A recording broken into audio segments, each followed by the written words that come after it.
जब मुन्ना शुक्ला को टिकट मिला तो भूमिहार समाज को लगा कि अब हमारी बारी आ गई है। बावजूद इसके भूमिहार वर्ग जो है उसमें अभी कुछ एक ऐसा अंश है जो अभी भी मोदी के खिलाफ कुछ सुनने को तैयार नहीं है। मोदी के प्रति उसकी संवेदना अभी भी गहरी है। मुन्ना शुक्ला को जब टिकट प्राप्त हुआ उस समय का जो माहौल था वो बहुत ही एक कहिए कि बहुत ही तेजी से दौड़ने वाला माहौल था, जिसके पीछे पूरी एक तरह से पागल थी। जो इनके जात के लोग थे बहुत एग्रेसिव थे, लेकिन उसमें अचानक से गिरावट आ रहा है। और ये गिरावट कितना नीचे है या फिर ये गिरावट नहीं है, बरकरार है, ये कहना अभी बहुत मुश्किल है। क्योंकि बहुत जगहों से मुझे जहाँ तक अभी तक प्राप्त हो रहा है सूचना, उसमें मोदी के प्रति जो सेंटीमेंट है वो जागृत हो रही है। नमस्कार, फ्रंट बिहार देख रहे हैं आप। मैं आपके साथ राजमोहन सिंह। वैशाली में मोदी के हनुमान या फिर लालू के बाहुबली वीणा देवी बनाम मुन्ना शुक्ला की लड़ाई में एक तरफ मोदी का नाम है और दूसरी तरफ तेजस्वी यादव के रोजी रोजगार नौकरियों का मुद्दा है, जिस पर लड़ाई जो है वो कांटे की मानी जा रही है। और इसी पर हम बातचीत करेंगे, क्योंकि वैशाली में अब चुनाव प्रचार खत्म हो चुका है, कल वोटिंग होनी है। तो अब तक जो वैशाली लोकसभा में जिस तरीके के कैंपेन हुआ है या जिस तरीके से भी ये चुनाव अब तक बीता है, तो किस तरफ ये मुकाबला जाता हुआ नजर आ रहा है, इसी पर हम चर्चा करेंगे। हमारे साथ वरिष्ठ पत्रकार रोहित रंजन जी हैं। सबसे पहले सर स्वागत है आपका बहुत बहुत फ्रंट बिहार में। बहुत बहुत धन्यवाद आपका। और आपका सवाल जो है ये बहुत माकूल है। और आज के परिवेश में वैशाली में जिस तरह की लड़ाई देखने को मिल रही है वो अपने आप में एक मिसाल कायम कर रही है। चूंकि इससे पूर्व भी जब वैशाली लोकसभा का गठन हुआ तो उस समय भूमिहारों का प्रतिनिधित्व रहा है। 2 बार भूमिहार सांसद हुए। उसके बाद परिप्रेक्ष्य बदला 96 में राजद से जो अभी उम्मीदवार हैं उसी पार्टी से रघुवंश प्रसाद सिंह आए। वो स्वच्छवी के समाजवादी के पुरोधा माने जाते थे। तो 96 से लेके और 2014 तक वो सांसद रहे। तो फिर उस समय जो है वो सीट फिर राजपूत की हो गई। राजपूत यादव मुस्लिम का समीकरण बनता। जी बिल्कुल। और लालटेन का अपना एक वोट बेस है जो आपको पता है MOI समीकरण से शुरू से चलती आई है। लेकिन इस बीच जातिवाद जो हमारे देश में एक प्रमुख मुद्दा कहिए या फिर उसको आप किसी रूप में बोल सकते हैं, हकीकत कह सकते हैं। तो उसमें फिर भूमिहारों की तरफ से आवाज उठने लगी, उन्हें अपनी भागीदारी चाहिए थी। इसको लेके अलग अलग फ्रंटों से आवाज उठी कि हमें अपना भागीदारी चाहिए और जो हमें अपना भागीदारी देगा हम उसके तरफ जाएंगे। तो इन सब चीजों को देखते हुए लालू प्रसाद यादव ने बहुत अच्छा एक आप कहिए कि एक शतरंज के विषाद पर एक मोहरा चला है, जो कि एक अकाट्य था। और भूमिहार वर्ग बहुत जो NDA के बेस वोटर माने जा रहे थे वो बिल्कुल अब इस पार आने के मूड में थे। तो जब मुन्ना शुक्ला को टिकट मिला तो भूमिहार समाज को लगा कि अब हमारी बारी आ गई है। तो उस हिसाब से और वीणा देवी के प्रति आक्रोश था क्षेत्र में। हालांकि उनकी अपनी सफाई है, उन्होंने बताया कि हम कोरोना काल में थे, वो कटा हुआ था हमारा फंडिंग। उसके बाद बहुत अनेकों उनके अपने जो विचार थे उन्होंने व्यक्त किए, जनता के बीच आक्रोश को भी झेला। बावजूद इसके भूमिहार वर्ग जो है उसमें अभी कुछ एक ऐसा अंश है जो अभी भी मोदी के खिलाफ कुछ सुनने को तैयार नहीं है। मोदी के प्रति उसकी संवेदना अभी भी गहरी है।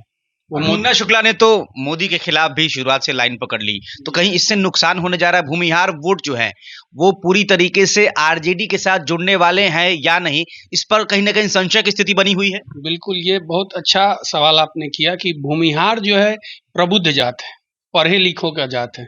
तो ये जात जो है एक तो अपनी भागीदारी चाहती ही है, लेकिन ये बहुत सुसज्जित तरीके से चाहती है। और इसमें अभी जो एक मोदी का मुद्दा है पूरे देश में, मोदी का जो लहर है वो मोदी लहर तो इस बार नहीं है। चूंकि इस बार लोकसभा जो वैशाली है उसमें कई मुद्दे हैं, जैसे पताही हवाई अड्डा है, मोतीपुर चीनी मिल है, अलग अलग विधानसभा की अपनी अपनी समस्याएं हैं।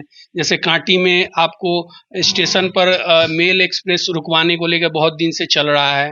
फिर बुद्ध परिनिर्वाण स्थल को लेकर है, उसी तरह मोतीपुर में है, साहेबगंज में, अलग अलग क्षेत्रों में अलग अलग समस्याएं हैं। आपको मीनापुर में उप शक्तिपीठ माँ भस्मी देवी है, उसको पर्यटन स्थल का दर्जा दिलवाने को लेकर वर्षों से बात लेकिन आती रही। स्थानीय मुद्दों की बात भाजपा के नेता कर नहीं रहे हैं। जो भी नेता आए हैं वैशाली लोकसभा क्षेत्र में, चाहे प्रधानमंत्री मोदी खुद क्यों नहीं आए, स्थानीय मुद्दों की उन्होंने बात नहीं की। पाकिस्तान तक की बातें लोग करके चले गए। सभी ये कह रहे हैं कि मोदी के नाम पर जो भी आप वोट देंगे हेलीकॉप्टर को, वो मोदी के खाते में जाएगा। लेकिन स्थानीय मुद्दों की बातें जो है वो बीजेपी की तरफ से, एनडीए नेताओं की तरफ से नहीं हुई है। इसको किस तरीके से देखा जा रहा है? देखिए, स्थानीय मुद्दे कहीं ना कहीं ये अभी एक राष्ट्रवाद की हवा चली है, तो राष्ट्रवाद की हवा में स्थानीय मुद्दे छोटे पड़ जा रहे हैं। और यहाँ अभी लड़ाई जैसे जो कथित लड़ाई अभी चल रही है वो बेरोजगार वर्सेस राष्ट्रवाद चल रही है। तो बेरोजगार में भी बेरोजगारी को दूर करने का रोड मैप क्या है, किस तरह कौन सी पार्टी कैसे रोजगार देगी, ये भी स्पष्ट नहीं है। सिर्फ मैनिफेस्टो में रोजगार है, कोई 1 करोड़ दे रहा है, कोई 30 लाख दे रहा है, कोई 2 करोड़ दे रहा है, लेकिन वो धरातल पर कैसे उतरेगा ये किसी ने स्पष्ट नहीं किया अभी तक। तो मीम सारे बनते ना कि भाई जब सरकार बननी ही नहीं है तो वादे ही इतने बड़े बड़े कर दो कि हम तो करोड़ों रुपया दे देंगे, है ना। जब होना ही नहीं कुछ, जब सरकार बननी ही नहीं है, ये तो सबको पता है। एक नॉर्मल आदमी को भी पता है कि विपक्ष जो है वो सरकार बनाने नहीं जा रहा है। लेकिन वैशाली में जो विपक्ष की तरफ से उम्मीदवार उतारा जाता है वो कहता है, मुन्ना शुक्ला कहते हैं कि हमारी सरकार दिल्ली में बनने जा रही है, हमारी सरकार अगले साल 2025 में बिहार में बनने जा रही है। तो इन चीजों से कहीं ना कहीं जो वोटर है वो प्रभावित हुआ है। देखिए, ब्राह्मण भूमिहार समाज जो है वो अपनी भागीदारी को लेकर बहुत चिंतित था। ऐसे में ये इनको टिकट मिल के जो एक दाव खेला गया है वो दाव कितना असरदार होगा और उस दाव से आसपास के क्षेत्र और अन्य लोकसभा क्षेत्रों में क्या प्रभाव पड़ेगा ये तो नतीजा ही बताएगा। और इसको लेकर उत्साहित अभी जो या आप कहिए महागठबंधन इंडिया अलायंस जो है वो उत्साहित है, क्योंकि उन्होंने बार बार रैलियों में भी तेजस्वी यादव ने कहा कि हमने भूमिहार को टिकट दिया, A to Z की पार्टी है। लेकिन A to Z की पार्टी को A to Z वोट मिलेंगे तभी ये साबित हो पाएगा। और इसमें कहीं ना कहीं मोदी का जो सेंटीमेंट है वो बीच में आ रहा है और लोग कहीं ना कहीं मोदी से भी जुड़ाव रखते हैं। भले ही वीणा देवी से नाराज हैं, चिराग पासवान पर नाराजगी जता रहे हैं, लेकिन मोदी के नाम पर वोट करने को तैयार। जी बिल्कुल, अभी बहुत सारे ऐसे जगह हैं जहां लोग कैंडिडेट नहीं देख रहे हैं, वो देख रहे हैं कि हम मोदी को देख रहे हैं। उन कैंडिडेट में लाख बुराई है तो वो भूल जा रहे हैं। लेकिन ये लड़ाई केवल मोदी और विपक्ष के बीच हो रही है, इसमें कैंडिडेट का महत्व उतना नहीं है। और इसके उलट राजद ने कैंडिडेट की बिसात हर एक लोकसभा में बहुत अच्छी तरह से बिछा है और जिसका परिणाम आपको देखने को मिल सकता है। ये परिणाम बिल्कुल मिलेगा, चूंकि आप समाज का मान लीजिए 100% वोट तो कभी किसी को प्राप्त नहीं होता है, लेकिन उसमें सेंधमारी तो बिल्कुल हो चुकी है।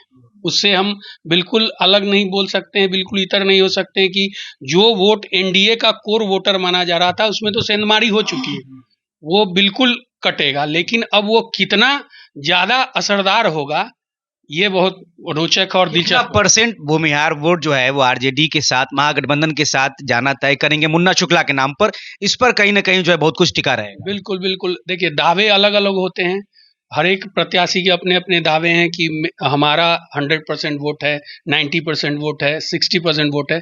लेकिन अगर आप चुनाव कल सुबह मतदान होगा तो प्रबुद्ध वर्ग जो है वो बहुत कुछ सोच समझ के वोट करते हैं।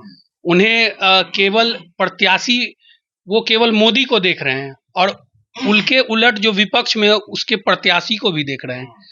तो यहाँ प्रत्याशी की भी बहुत महत्वपूर्ण भूमिका है वैशाली में, और वैशाली को इसलिए चुना भी गया है कि ये बदलाव चाह रही है। चूंकि अब जनता जो है अपना हक लेना जान चुकी है, अब जनता जागरूक हो चुकी है, जनता को पता है कि रोजगार, सड़क, बिजली, स्वास्थ्य, शिक्षा ये मूलभूत समस्या है और इसे पाना हमारा अधिकार है। तो जनता इतनी जागरूक है और जनता कहाँ वोट करेगी वो तो जनता ही बताएगी। लेकिन फिलहाल लोकसभा जो वैशाली है उसमें कांटे की टक्कर है और जीत और हार का मार्जिन बहुत ज्यादा नहीं होने वाला है। ठीक है, बहुत ज्यादा मार्जिन नहीं होगा ये आप पहले बता रहे हैं, लेकिन आपने बहुत सारे चुनाव देखे हैं, लंबे समय से पत्रकारिता आप कर रहे हैं, अनुभव बड़ा है।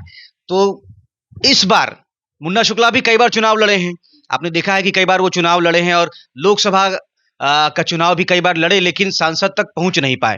इस बार जो माहौल बना शुरुआत से, आपने ऑफ रिकॉर्ड जब हम बातचीत कर रहे थे तो एक बात कही कि आंधी चल रही थी और उसमें जो है घास के तरीके से कहीं ना कहीं एनडीए के प्रत्याशी ने अपने जगह को बनाए रखा। जब तूफान चलता है उस समय कहा जाता है कि अपने आप को मजबूती से पकड़कर जो है अपनी जगह को आप थाम लीजिए खुद को। उसके बाद जो है तूफान जब गुजर जाएगा तो उसके बाद शांति रहेगी। तो कहीं ना कहीं जो ये जो विश्लेषण है, क्या जो वोटिंग होने जा रही है या जिस तरीके से आकलन आ रहा है, जो खबरें रिपोर्ट्स आपके पास आ रही हैं, उससे लग रहा है कि कुछ आंधी जो आई थी वो परिणाम में तब्दील नहीं होने वाली है?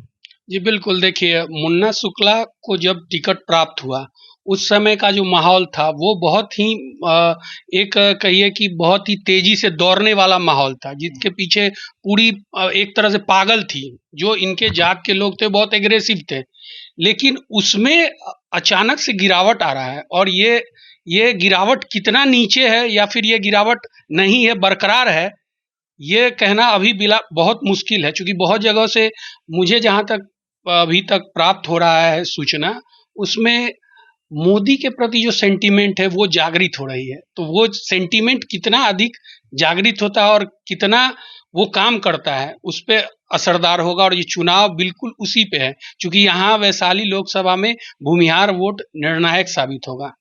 और आंधी चली, मुन्ना शुक्ला जो है इस चुनाव में शुरुआत से चर्चा में रहे, टिकट मिलने के साथ ही चर्चा में आ गए और बीना देवी के खिलाफ कहीं ना कहीं एक एंटी इनकम्बेंसी जो नाराजगी है वोटरों में वो दिखाई पड़ी, जगह जगह उनको विरोध का सामना करना पड़ा।